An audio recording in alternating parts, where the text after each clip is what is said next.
Hello everyone and welcome to our Japanese mini truck channel. In our video today, we'll be discussing how to deal with Japanese mini truck oil leaks.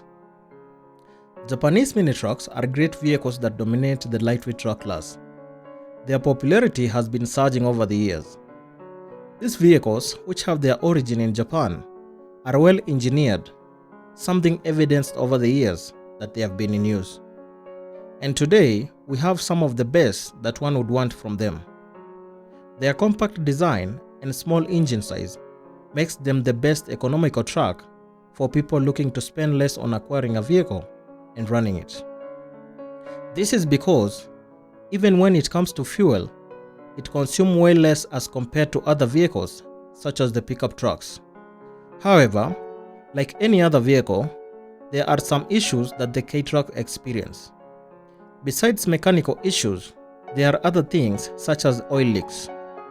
In this video guide, we'll be focusing on dealing with Japanese mini truck oil leaks. Oil leaks are not very common, but it is something that is experienced once in a while. It is therefore important to know how to tackle this issue. There are several reasons why an oil leak might occur. For an amateur, this is something that can be very disturbing. However, after going through this video, you should be able to easily troubleshoot this problem and have the vehicle running as normal. Here are some of the surefire ways that you can count on when it comes to dealing with Japanese mini truck oil leaks. Number 1. Gasket seals. One of the main reasons why an oil leak could occur is because either a gasket seal is worn out or isn't closed tightly.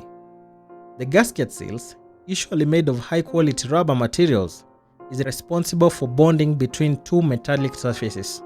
And if this rubber is worn out, either due to too much heat over time or any other reason, it could be disastrous. To confirm whether it is the gasket, check on the contact surfaces to ensure that the seal is in good shape. The second thing that could cause an oil leak is having a loose or broken filler cap. Yet another common cause of an oil leak that you could be experiencing with your mini truck is when the filler cap is loose or when it is broken. This is not very common since the filler cap don't break every now and then. Ensure that the filler cap closes tightly and is not letting out any oil. Lastly, another reason that could cause an oil leak is having too much oil. Sometimes having too much oil can cause some leakages. There are limits to the amount of oil that one can use in their vehicle engines as well as in their gearbox, failure to which you can experience oil leakages. Shared in this video are some of the things that could make you experience an oil leak in your mini truck. It is something that may happen to every mini truck owner, and it is important to know what to do under such circumstances. Regularly keeping check of these instances will help you achieve quality services from your K-Truck. And this brings us to the end of our video today. Don't forget to like, share and subscribe to our channel for more videos like this. See you in our next video.